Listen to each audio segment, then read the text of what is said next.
Hi guys! Welcome back again sa YouTube channel. This is ang iyong Garlong Bisaya Just Vlog.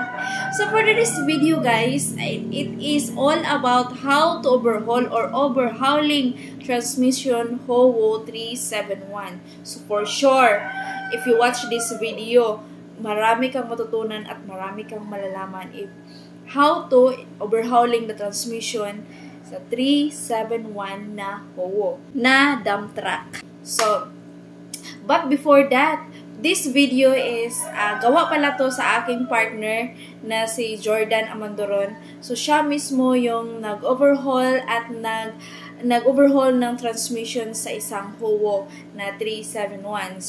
So, kung bit yung video na to, huwag niyong kalimutang mag-subscribe sa aking YouTube channel and don't forget to hit the notification bell button para updated kayo sa lahat ng video sa inyong Garlong Bisaya Just Vlog. So, and before that, intro muna tayo guys. Go, let's!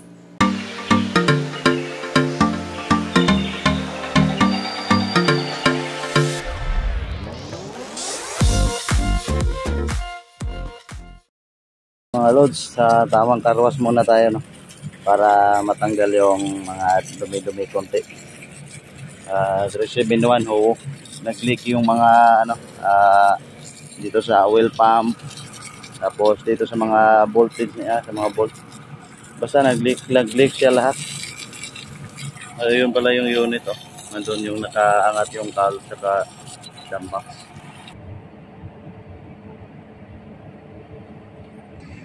Dito tayo sa motor pool.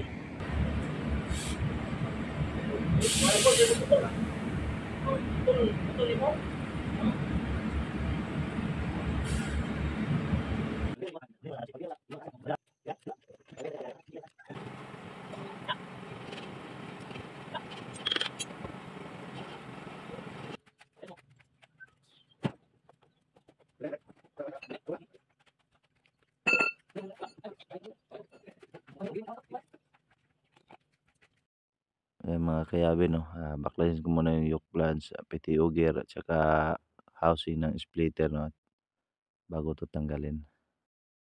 Ito pala yung piston ng high and low. Then may nut dyan sa ilalim bago nyo matanggal yung housing ng planetary, no, output. Yan, no, nandyan sa ilalim. Then ito pala yung ito yung nut na sinasabi ko. 18 mm lang yan, no, socket, then extension na mahaba. Dukutin nyo lang yan sa ilalim bago nyo matanggal yung housing, no. Then ito yung takip niya para hindi tumagas yung langis doon sa yoke. Yan. Bago nyo matanggal yung cover na yan, kailangan naka-free wheel yung yung mga selector na yan, kasi pag hindi nyo na free wheel, nakalock yan lahat, mababali yung parang kutsilyo sa ilalim. Yan mga kayabe, yan yung dalawang puller, no, ng cover para maiangat natin yan.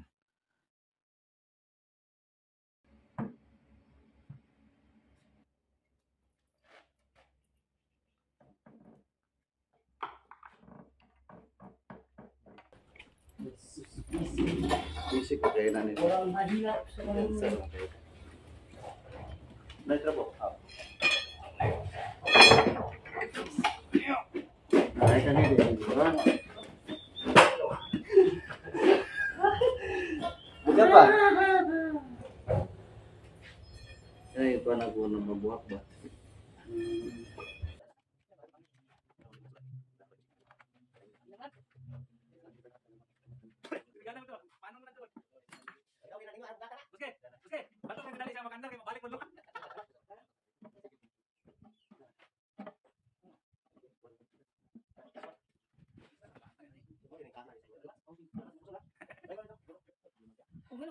Umpisa na natin mag-assemble ng transmission, and then ito yung mga niya, housing, yung mga parts niya, yung mga bolt. Mag-umpisa na tayo mag-assemble kasi nalinisan na. And then ito pala yung natin, no. Ayan, yung gasket na ginawa natin kahapon kasi wala mang mabilhan na gasket. So sana tapusin nyo yung video na hanggang matapos, no. Salamat pala mga lods. Sana suportahan nyo yung ano, YouTube video natin, no. Gis vlog, no. Update ko lang kayo mamaya.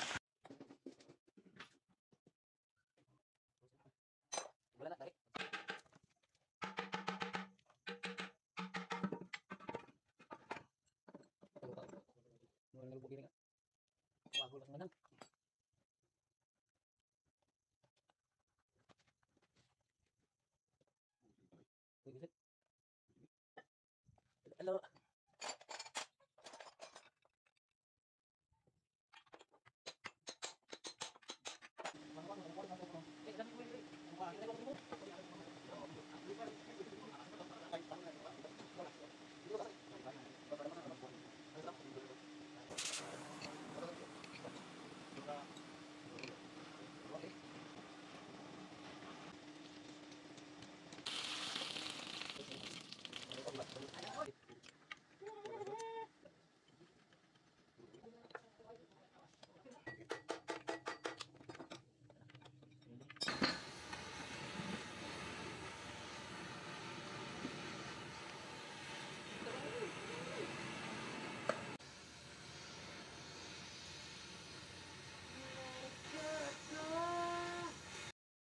Bali ito pala mga kayabi, no.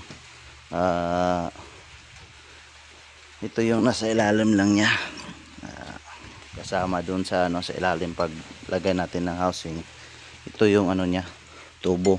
Ang ilalim nito, ang ilalim dito, ano yan, oil pump. Oil pump kasi may sarili tong oil pump. Ayan, dalawa.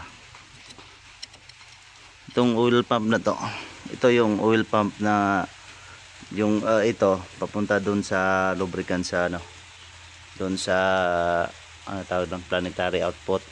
Tapos yung ito naman na ano, turbo, papunta doon sa retainer ng output sa yoke. Ito, dito siya dadaan. Yan, dito siya papunta ito, oh. Tapos mayroon na namang ano, ito yung ano niya, ito yung hose niya, turbo, so steel tube. Galing naman dito, papunta naman siya dito sa taas, ito na butas na to, dito sa ano, PTO, ano to, PTO gerata to. Dito yung propeller niya sa papuntang PTO pump. And then itong housing pala, no, pag mailagay na yung housing doon, ano yun lang, kasi medyo ano to, risky kasi mabigat kasi wala tayong A-frame. Itong dalawang counter gear na to, dapat tatama yung ano niyan, dito siya tatama, yung gear na yun, dito yan papasok in between kasi reverse gear man to, reverse gear, dito yan tatama, dalawa. Then ito pala mga kayabi, no, may timing kasi tong ano to, may timing tong pag-assemble nito, kasi pag di mo may timing to, itong dalawang counter gear, pag di mo yan ay timing, pagdating doon sa output shop, pag naikabit na yung output shop na yung ano yung tawag mo yan, planetary output, hindi yan iikot. Tapos pag pinirsa mo, pag nailagay na sa makina, itong main shop natin, ano to, malulubo, ano tawag sa Tagalog, maputol to. Tapos ito yung nut nya, oh, sa ilalim may 18mm. Ay papakita ko sa inyo kung saan ang purpose. Hindi nyo to ma-free wheel, ano to, ito yung masira, mabali. Ito masisira to pag dito may timing to, mapuputol yan dito. Ito yung masisira niya, papakita ko sa inyo mamaya.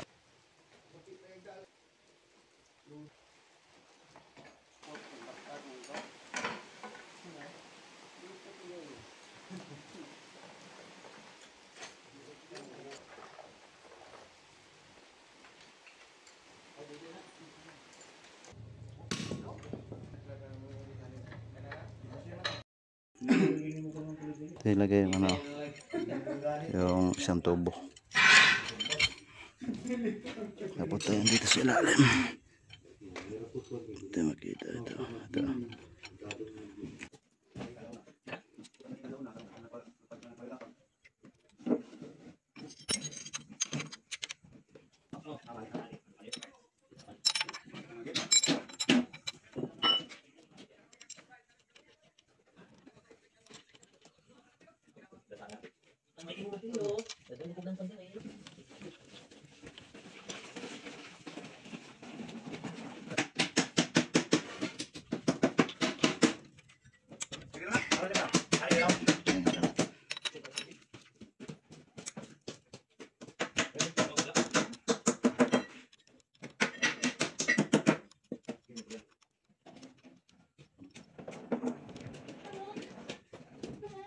Yan, ganyan lahat yung pormahan niya. Oh.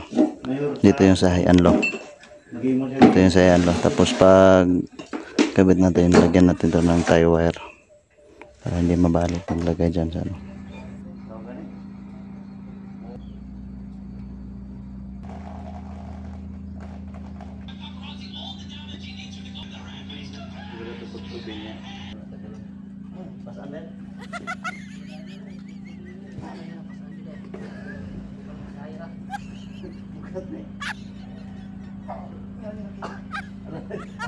Ako dia ulit.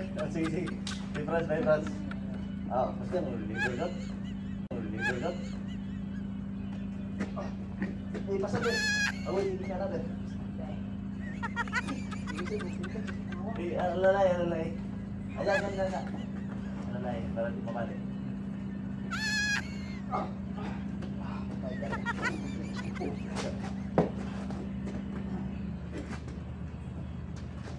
Ipatulong po itong bangag bira.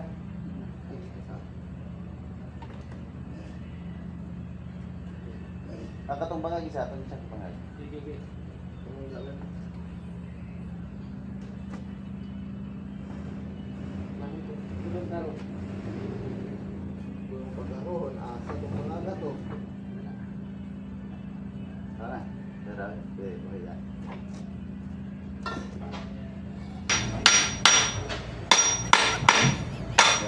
Tara to dua.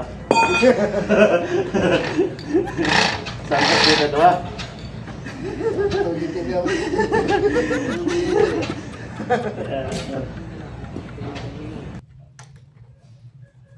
Ikut. Sangai. Empat dia. Ito na guys. Diyan o. Sa ilalim.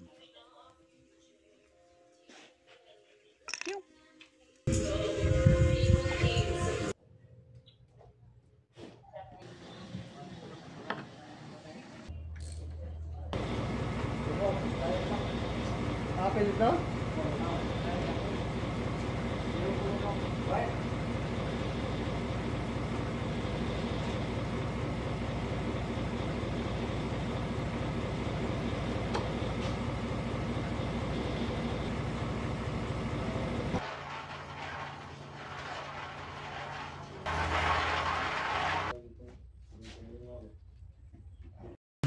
Mang Kanor on the mix.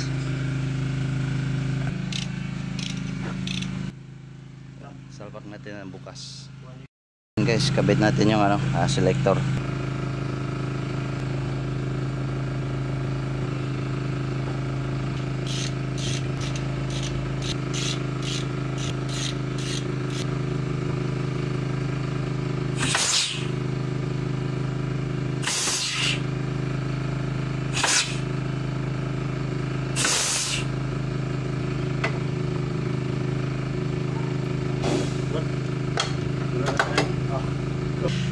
Yan mga kayabe, tapos na tayo. Salpak na natin bukas dyan. Okay na yung high and low nya. Nirekta natin dito yung hangin. Ayan, naka neutral na yan.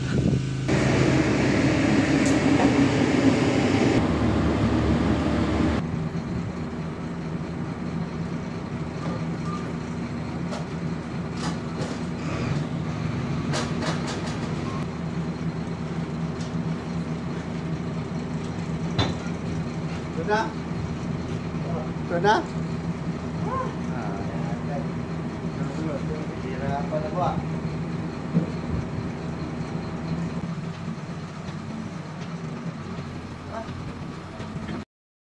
Yan mga kayabe, no? Tapos na natin tapos na natin ikabit yung transmission. Nandiyan na. Road test tayo ngayon. Try natin yan, panda rin. Kung di pa ba lobat yung battery. Di na ako nag-video pag pagkabit.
umaandar na, okay na yun. Okay na ang ano, wala na siyang leak. Ayan.